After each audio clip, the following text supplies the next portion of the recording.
I'm joined today by Micah Hanks, author of multiple books, the proprietor of the Gralien Report, a regular broadcaster on his show, the Micah Hanks Program, and all-around smart guy. Micah, thanks for joining us. Jazz, it is high time we spoke. Glad to be here. I've been looking forward to this for a long time, except I never really had a good excuse because we didn't have that much crossover. Um, Before we get into the meat of what this interview is going to be about, I wanted to start by saying first, you're somebody who's been in journalism for quite a while, both in print, broadcast. You cover a lot of really esoteric things that didn't used to get as much attention, and particularly in the mainstream media, in science, social questions, and of course, the unexplained.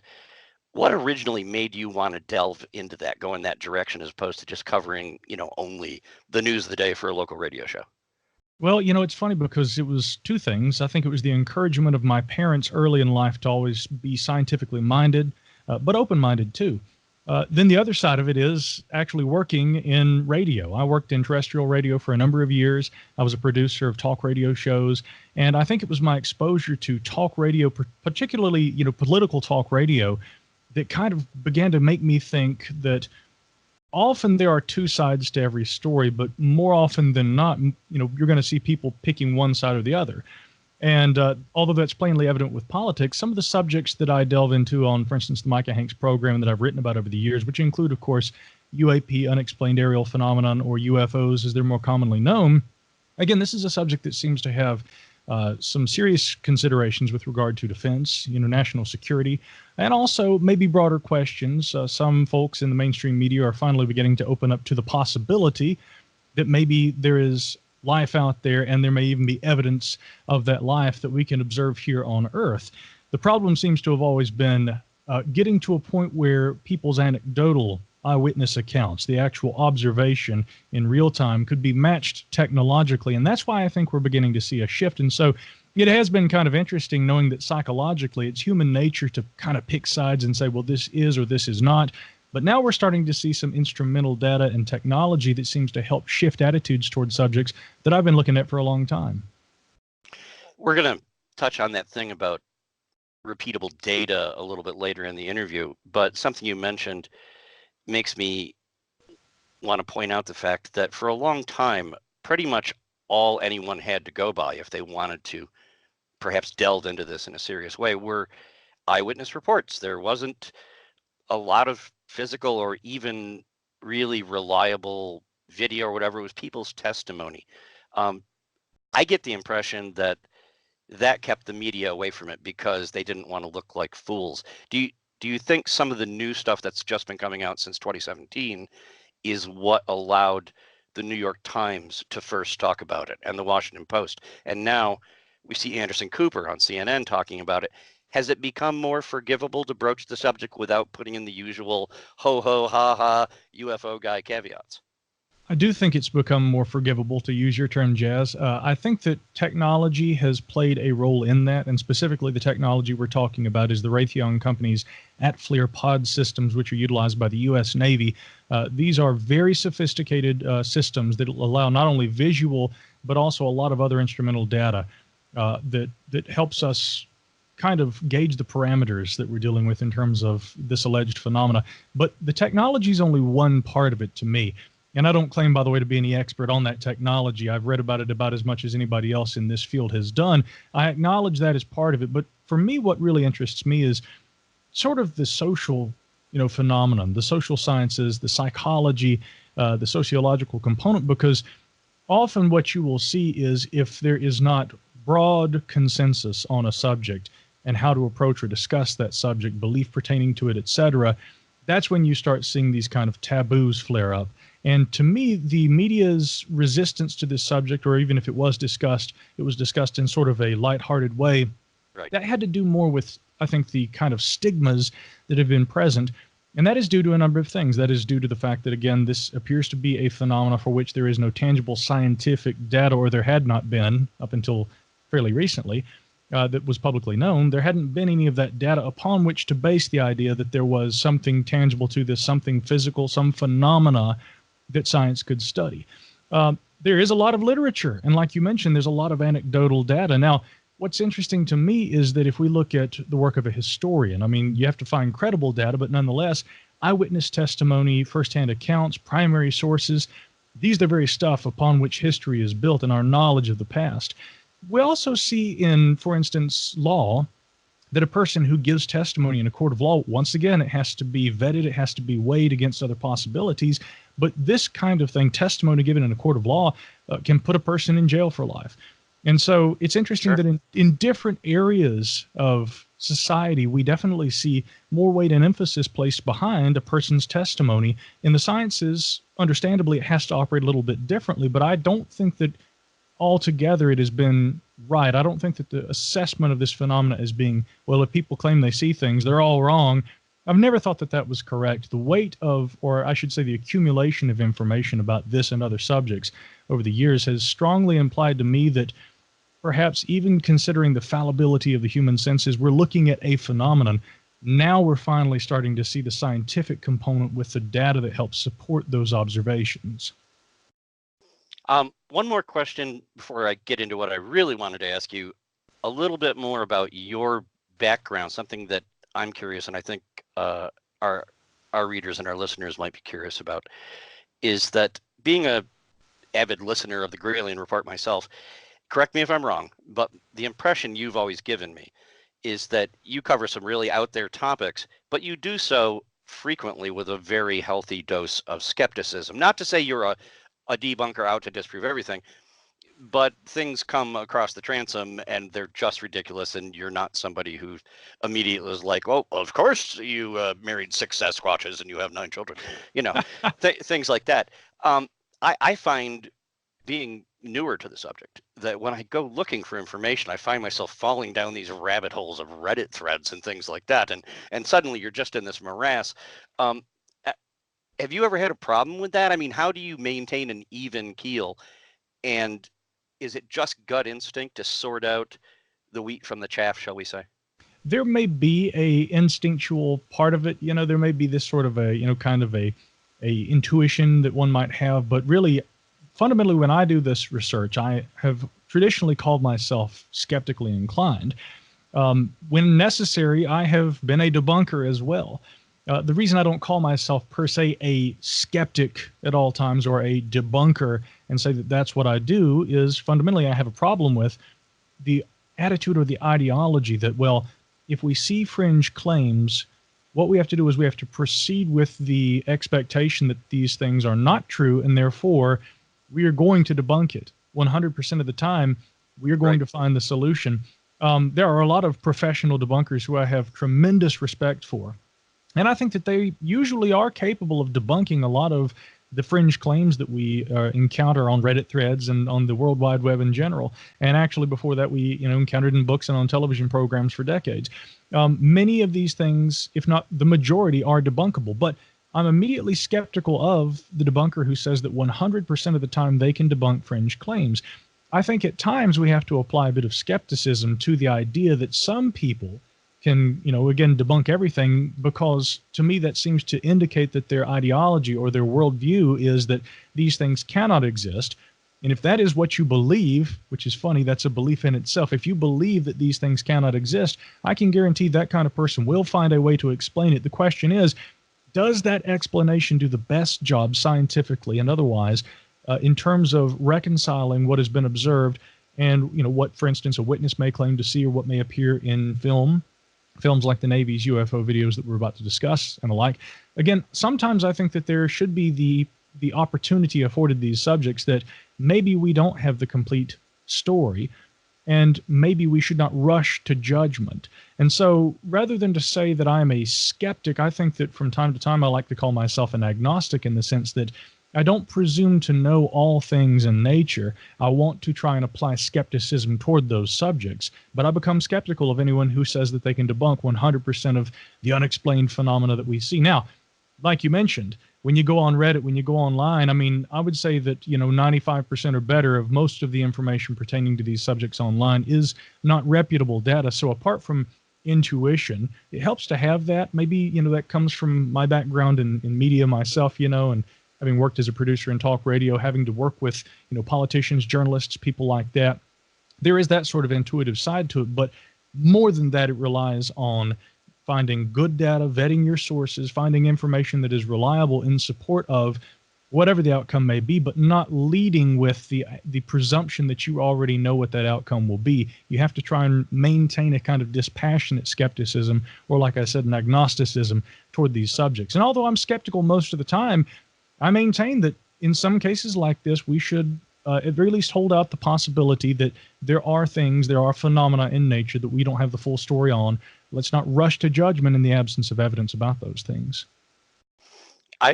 Up until 2017, I think I was kind of in the same court, except perhaps a bit more skeptical. I've always been interested. I've always found it fascinating. I love science fiction, obviously, my entire life. But when it came to a lot of the eyewitness reports, I had my own version of what's known as Hanlon's razor, where I would keep coming back to saying, never attribute to the paranormal that which can be adequately explained by the simply unlikely. You know, and there might be a terrestrial explanation for what you're looking at. But with that, you already mentioned it, so let's get into it. This is the main part of it. We've been covering it at our site. You've talked about it on your show extensively. I think everybody that's watching this is already aware of the three Navy videos, the Tic Tac one, Go Fast, Gimbal. You've had time to digest it all. You've heard other people weighing in. You've seen the analysis. And particularly the response from the military as well as the government when they got released, perhaps without people expecting them to be released. I'm not sure exactly what To the Stars did initially to get it. But anyway, you've had time to digest it. Where are you coming down as of now, as of October 2019, in terms of, and I don't expect you to nail it down hard, is it still conceivable to you that there's a totally normal explanation for this? It's ours. They're ours. They're the Russians. They're the Chinese. Or do you think that's just not plausible? Well, this is obviously a very complex issue to try and break down. If we're to do that here, I have to naturally say that, yes, it is entirely possible that what we see in these three pieces of footage, which recently the Navy had confirmed to my colleague John Greenwald of the Black Vault that they could not identify, although we should be careful in terms of how we interpret that statement. More on that in a moment. But yeah, it's entirely possible that what we're looking at could simply be an experimental technology of our own. Many possibilities have been raised. In fact, recently Michio Kaku, the famous celebrity physicist, had commented on the fact that Russia had even said that they have a hypersonic aircraft that can move in zigzag fashion. Some have offered that something like that, if those claims are to be believed, could account for some of the objects that we see in the videos. And so the natural supposition is that this could be Russia's, this could be China's technology. I would find it not impossible, but it would seem to me unlikely that they would be more capable of designing an aircraft that works within the parameters of what appears in these pieces of footage than the United States would. But that's not to say that we don't have our own version of it and that there are competing technologies here at work. But fundamentally, while we can't take that off the table, I think that we should also be open to other potentials, other possibilities in terms of what we're observing here. Now, a bit of background. Of course, we're talking about three pieces of footage, which I believe are colloquially known as the FLIR 1, the Go Fast, and the Gimbal. The Gimbal footage is popularly associated with, and this was the subject of a series on History Channel called Unidentified that featured the To the Stars Academy. I watched those, yeah. Yeah, very interesting program. Tom DeLonge, of course, former rocker of Blink-182, and Luis Elizondo, who was the former head of the Advanced Aerospace Threat Identification Program. So he says, which was the Pentagon's study. It's kind of hard to put a finger on exactly what it was. Was it a study, very limited in scope? Was it an actual team of researchers who were studying this phenomena? Was it an elite unit? There are a lot of details that are missing from the narrative in terms of what exactly the ATIP, as it's known, actually was. Furthermore, there has also been the statement that was issued once again by a Pentagon spokesperson who had said that, well, I guess best to paraphrase, it would have called into question some of the assertions made by Lou Elizondo, which to me does not necessarily mean that he's not who he says that he is, or that he didn't do what he says he did with the Pentagon. But nonetheless, there are some questions. That was highlighted by journalist Keith Clore in an Intercept article about this. I've spoken to Keith Clore on the telephone about this, John Greenwald, a number of others. What we're all trying to understand are a few things. A, what was the nature of this Pentagon program? No one disputes that it existed. I'm sure Elizondo must have had an association with it, as he says he does, but we want to know exactly what he was doing, what was the scope of this program, what were they looking at? And then also of fundamental importance, the Navy, who has confirmed that they can identify the objects in these 3 videos, they nonetheless have also said that they don't appear... Excuse me. Did you say the Navy has said they can identify it, or they can't? The Navy has confirmed to John Greenwald that they cannot identify. It sounded to me in my headphones like you said they can, and I was like, oh, that's the opposite of what I heard. Okay. No. Go ahead. Again, I'm sorry to interrupt. Quite all right. No, in fact, John Greenwald was the first guy who got this statement from the Navy spokesperson, which again they had said not only can we not confirm what those objects are, we can't identify them, but also they don't appear to have been released through proper channels. As far as we can tell, the Navy saying this, these were not released by us through official channels. So that raises some questions yet again about how the To the Stars group got these videos, how they were released. A lot of questions about all of this. But one thing, if you read, if you'll excuse me for interrupting you once more on this, I did go through all of the Black Vault stuff when it came out. And one of the stories that didn't get much attention relates to what you're talking about. And I wonder if you've heard the same thing or interpreted it the same way.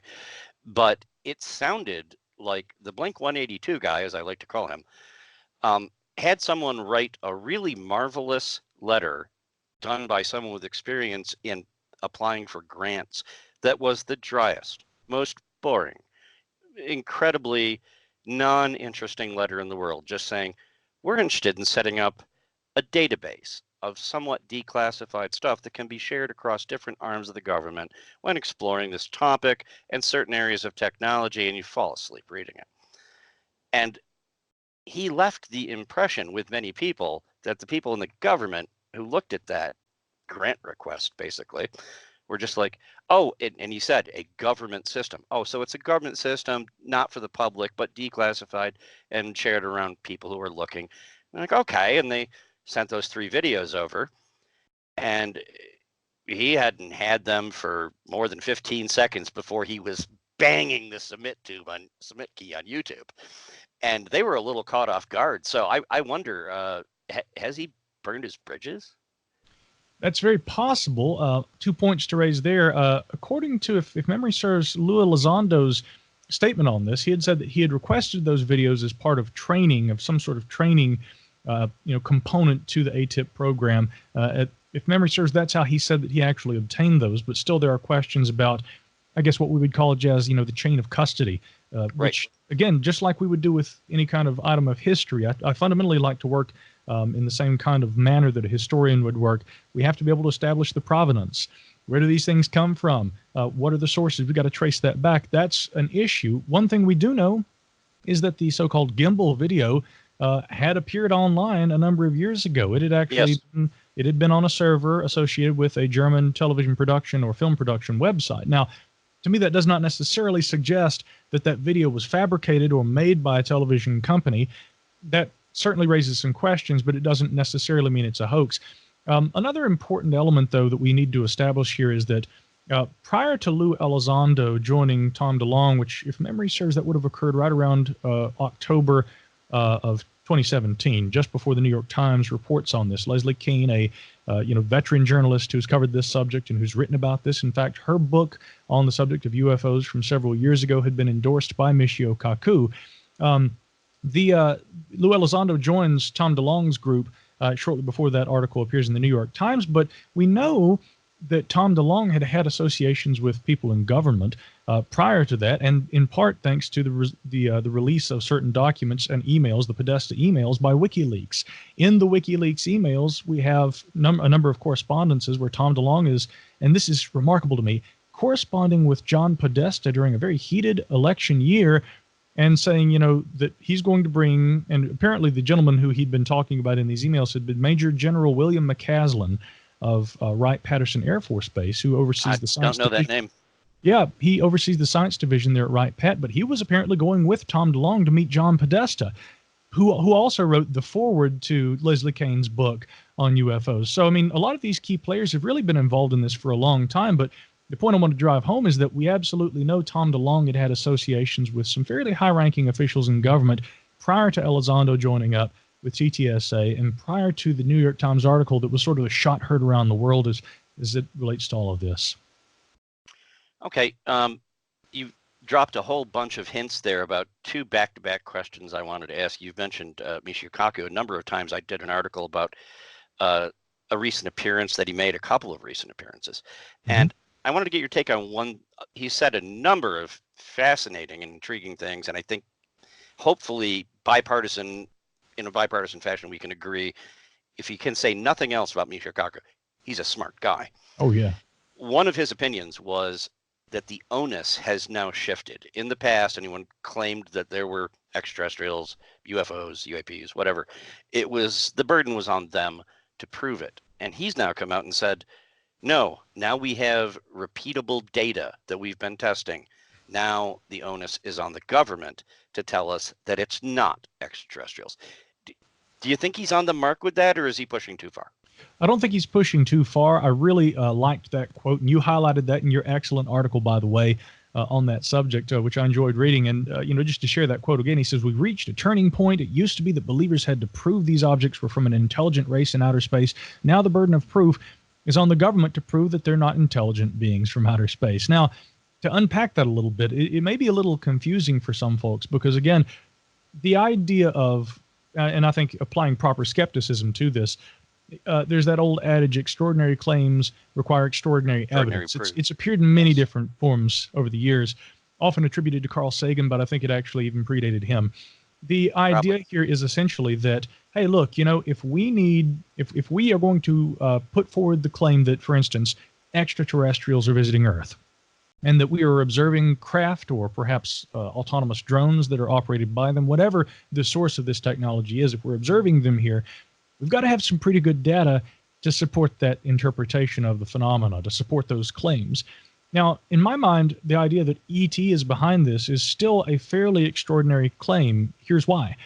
Because we have no other evidence of extraterrestrial life anywhere in the world. We've been looking for biological signatures, what would be called technosignatures, evidence of the actual technology that would be produced by an intelligent civilization observable from here on Earth. But let's just also acknowledge that, even with the incredible leaps and bounds we've made with, astronomy and physics over the last several decades, I think that we are still, our state of the art might still be in its infancy compared to the great technologies that a highly sophisticated, advanced, maybe even an ancient extraterrestrial civilization might have harnessed by now.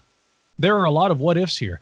And so it's possible that we don't have technology that is sophisticated enough to detect those civilizations, but they may exist nonetheless.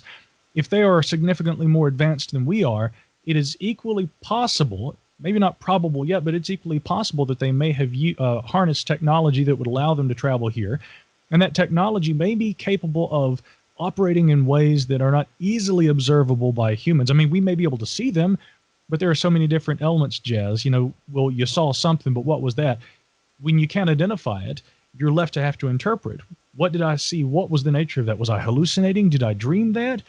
And so these are a lot of the problems that we face, and hence why I would say that without the hard evidence, the proof that we know the ET is out there, to say that these technologies, whatever the UFOs may be, are ET is a leap of faith, but it's not one that is unjustified. It just has to be taken for what it is. It is a theory. Many would say that, come on, proof is here. Here they are. They've been visiting us. We're being visited. Many just take for granted that that's what this phenomena is. Now, for guys like Michio Kaku, I understand where he's going with this. He's trying to say, hey, now the government has something they can't identify. And hence why he says, again, the burden of proof is on the government to prove they're not these technologies, that they aren't beings from outer space. I don't think that Michio Kaku was saying that's what he thinks these things are, but what he is saying is the government can't identify these technologies. They better figure out what they are. If they belong to Russia, there's a national defense, element to this. If they are something else, I would further ask, then how do we prove that? I'm not sure that anything, Jazz, short of these things dropping down on the White House lawn and saying we come in peace, would ever quite put the nail, where it needs to be for us to be able to say that is what we're dealing with. But maybe new technology and advancements in the coming decades will help get us closer to that. So for right now, these things remain unidentified. We're going to get back to that last point you mentioned in a second. But as far as the technology and the question of whether or not it might be terrestrial and just something the general public isn't aware of, I've debated this with a few people, and I'll just ask you for your take on my personal spin. Sure. A lot of focus has been placed on how fast they go. Okay. And like you said, we already know the Russians claim to, launched a cruise missile with a nuclear powered engine. Well, that didn't go very well, but the technology, and they've caused a huge disaster with it, but the technology's either there or getting there. I think if all we were ever shown was things that go really fast, we already know how to go really fast. Not that fast, maybe, but and then you say to me, "Oh, well, somebody came up with a way to go faster." I would have no trouble believing it. I'm not so shocked by how fast the objects go. I'm shocked by how slow they go. And Commander Fravor's testimony and one of the videos of the Tic Tac, it dropped down from 80,000 feet or something and got 500 feet above the ocean and hovered. And it had no wings, no propellers, no exhaust signature, no heat signature. It had nothing we associate with the ability of hovering. If it's not a balloon, and we don't know many balloons that can do Mach 5, then it was defying gravity. So I find it more compelling to think if somebody's attenuating gravity, it's probably not us, because it doesn't seem like we're anywhere near the ability to do that. But am I off base there? Not at all. In fact, Michio Kaku talking about this recently, speaking in Barcelona, Spain, at a international UFO event, had noted that these objects, based on the instrumental data, may go up to 20 Mach, or Mach 20. Right. So we're talking about something that greatly exceeds, I think, the known scramjets and other kinds of hypersonic technologies that exist today. Again, the known technologies. It's not to say that there may not be something else that's kept off the books, and that would be kept off the books for national security reasons. But I would find it highly unlikely that a technology akin to what Russia has boasted about or what we've seen in recent tests, that anything in these videos is akin to that for a few reasons. One, it's fundamentally important to point out the fact that what the objects, whatever they are in these videos, seem to lack is any evidence of a propulsion system. They don't seem to have any kind of thrust. They don't seem to produce a lot of heat. They don't utilize a conventional technology that we know of to be able to move as quickly as they do. In fact, one conjecture that might be raised is with regard to whether they are indeed aircraft, as we would call it, which brings us to a point that you mentioned, the fact that they can move so slowly. If these were any kind of conventional aircraft, obviously they would require wings, and the way that an aircraft of this variety, a plane, is able to achieve lift is that, again, it actually works with existing air, and it achieves lift by working against that. If an aircraft is moving slowly enough, it is going to fall out of the sky because it's not actually moving against the air, and this is what holds an aircraft aloft as it moves. So for these things to be able to stop on a dime, to hover, to zigzag, to move up and down, in addition to moving horizontally, and to be able to accelerate so quickly. Typically acceleration, working in terms of physics as we know it, Newtonian physics, it's going to require a period of acceleration getting up to a certain speed, a sort of terminal velocity, and then there's going to be that slowdown period also. That's how conventional known technologies work. These things, according to eyewitness descriptions given by Commander Fravor and others who have observed these, and based on at least some of the limited instrumental data that we have in these 3 pieces of footage, of which I strongly suspect our government may have more. And this has already been implied through certain channels. But again, whatever these things are, their capabilities, their ability to move, to stop on a dime, to move effortlessly and so quickly, and yet with no evidence of acceleration prior to that, it is unlike any technology, and there is no evidence of any kind of a actual thrust or propulsion system. So what else could move like that?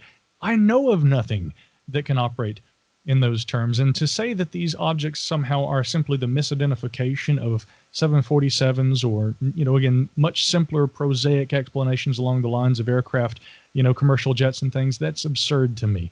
We apparently are dealing with something far more complex than that. I realize I can't keep you all day, by the way, but you just mentioned the thing about they probably have more, and that does bring me to my second to last question, if you have time, that I wanted to pose to you. Yes, the pilots that have been interviewed, both on the record and off the record, talked about periods of time when these things are showing up on a daily basis. The one video with the white Tic Tac, that was part of a clipped video, and someone was saying there's like 50 of them out there. I somehow doubt those were the only 3 pieces of gun camera footage that were ever captured. But that gives me the springboard to ask you the next question. Now that the Navy has said in that release document, we have no idea what this is, it is an unidentified aerial phenomenon, and that the government has had at least some former members of their tribe out talking about it, still a little tight-lipped at times. My question for you is this a sign that we have reached the big D disclosure? Is this disclosure? Is this the government admitting, yes, there's other stuff here, we don't know what it is, and it's probably not from here? Or have they been dragged sort of kicking and screaming to the edge of the door, and now they're going to clam up? Well, that's kind of a loaded term, disclosure, because as used in the the parlance of ufology for the last several years, decades maybe even, it has long been assumed, based on a number of high-profile alleged UFO incidents, going all the way back to the 1940s, that there may have been some crash retrievals and things along those lines. I'm pretty skeptical of those claims, and that's not to try and say that those things never happened. I'm saying that there would have to be a lot more evidence in support of those claims for me to say that those are components in relation to all of this. But, again, similar things have been insinuated even by the To the Stars Academy, the idea that maybe we have some sort of physical substances that might have been retrieved from these objects. But again, there's a lot of skepticism toward that. And the claims that are being made, including some photographs that have been associated with those things as released by To the Stars, which quite evidently were not the same thing as what was being described by them. But that's a little beside the point. When we look at the history in ufology of the idea that the government might have been involved in alleged cover-ups, I think that belief, the belief in those alleged cover-ups, has informed a lot of people's perspective that, well, the government has been involved. They've actively hidden information from the public. They may know more about the origins of this phenomena than they let on, and it's time for them to come clean. And so as a result of this, you have, at very least one fairly high-profile lobbying organization in Washington, headed by Stephen Bassett, who's been, involved for a very long time with trying to get to appeal to government to release information. And he unequivocally states that, he believes this is of an extraterrestrial nature, this information being withheld from by the government. This is what they have. We want it now. My belief would be this, and again, it's not belief for belief's sake, but, based on a lot of the more recent revelations, my interpretation maybe would be a better word for this, Jazz. It would be that we know that there is some information that government has on objects or possible aircraft. Again, there is the question of, do you call them aircraft if they don't operate like a plane or, like other kinds of aircraft that we would use here on Earth? Whatever these objects are, whatever it is that they do to be able to move through the sky and to aerospace phenomena. Again, UAP, that's why they use this fairly ambiguous term. Yeah. So whatever these UAP are, which the Navy says they can't identify, we now know that they had video, they had some instrumental data about these that they had collected. It was released, and whether or not through official channels, it has been acknowledged that it was theirs. It has been implied by Lou Elizondo and others that they have more. And so we can determine that the government does have some information about this. But as far as knowing more about its origin, as far as cover-ups, I think that there should be a distinction made between an active government cover-up, which for all we know may be happening, but I would make the distinction between something like that and the idea of information of a sensitive nature being withheld for national security reasons, classified information, in other words. But I do suspect that there is some new information about these objects that is being perhaps acquired as we speak, and this evidenced by a statement given by the Pentagon earlier this year, where they had noted that not only it was the U.S. Navy, and the U.S. Air Force was actively pursuing and attempting to discern information about these objects and sightings, seemingly in an effort to encourage servicemen and women who have experiences like Dave Fravor and his companions had back in 2004 with the USS Nimitz incident.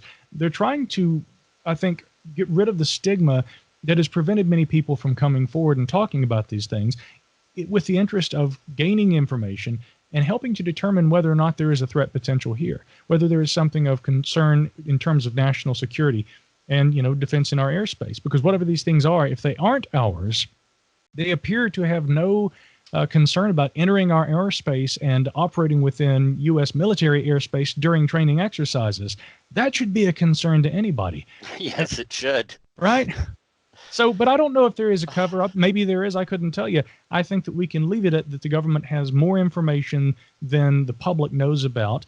But I would be very careful in terms of guessing how much more the government knows about the information it has. I firmly believe that the government has, at various times over its history, and well, actually, we have documentation. They've covered up any number of things, generally in interest of national security, perhaps sometimes out of embarrassment over nasty things they did, whatnot. But, and I thought this was going to be my last question, turns out to be my second to last. I have a private pet theory, and I'm just wondering if briefly you could just give me your spin on it. A lot of people insinuate that the government knows all these things. It's like X-Files was a documentary, something like that. Yeah. I've always kind of harbored a suspicion that, they probably have a lot more videos than we've seen. They've seen a lot more things. But as far as what's actually going on, I have frequently wondered if the government really isn't covering up anything much except for some more videos, because they don't have much more of a clue than we do. Precisely. That's really kind of where I would go with this. If we are to take the statement given to John Greenwald, which was then widely reported, Popular Mechanics jumped all over that, Time Magazine reported on it, a couple of colleagues of mine, MJ Banias and Tim McMillan, wrote for Vice about it. That was big news. But again, if we are to read between the lines in terms of what they said, what was actually said in the statement given originally to John Greenwald, we can't identify whatever the objects are in this film.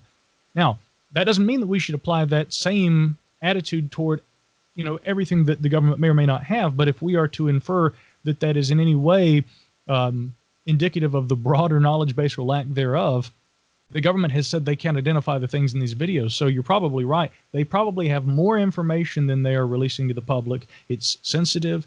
They're keeping it secret for various reasons, perhaps in advance of attempting to determine what these things are. But there again, that leads us back to the idea that they probably don't know very much about it. And that is both tantalizing, maybe frightening, but it's also exciting because we are at a time in, I think, the development of team civilization, humanity here on Earth, where we are now reaching a point where we are observing things in nature that we don't have any clear answers about, but they appear to indicate that there is a intelligence, a technological presence in our midst. I don't think that we have enough evidence to support the necessity for concern at the present time, but it's definitely a time to be open-minded about certain possibilities and potentials. And because of that, it's a very exciting time to be alive, isn't it? Well, it's a parallel, something that I wrote in a separate article on the subject, the idea that not only is all of this real, but that the government has no clue, is simultaneously both exciting and terrifying. Yeah. So we'll leave it at that. The last thing I would ask, there's probably a lot of people in our normal audience who are more geared up to our coverage of government, politics, social issues, but are now getting very interested, who I think with a little exposure to you would find your take very exciting. Could you share with everybody the easiest ways to find you and where people could find more of your work and what you're putting out there? Well, thank you for asking. Absolutely. My website, micahhanks.com. Micah, M-I-C-A-H, and then Hanks like the actor Tom. So you can find all my work at micahhanks.com. And also, if you go to micahhanks.com/podcast, that is the link to my main show. But if you follow me on Twitter, at Micah Hanks on Twitter, right there in my Twitter bio, I've got a link that takes you to my website where all of the shows that I produce can be found, because I produce shows on archaeology, also a show on current events and social issues, very similar to the work that you do. And then finally, my main show, the Micah Hanks program, that deals with this topic right here. So folks can find all that at micahhanks.com. Fantastic. I've taken up way too much of your time. You've been extremely generous. And if you do get a breakthrough and you actually find dem aliens, please give me a call. We'll talk again. I would love to, and I'll take you up on that. Take care, Micah. Excellent.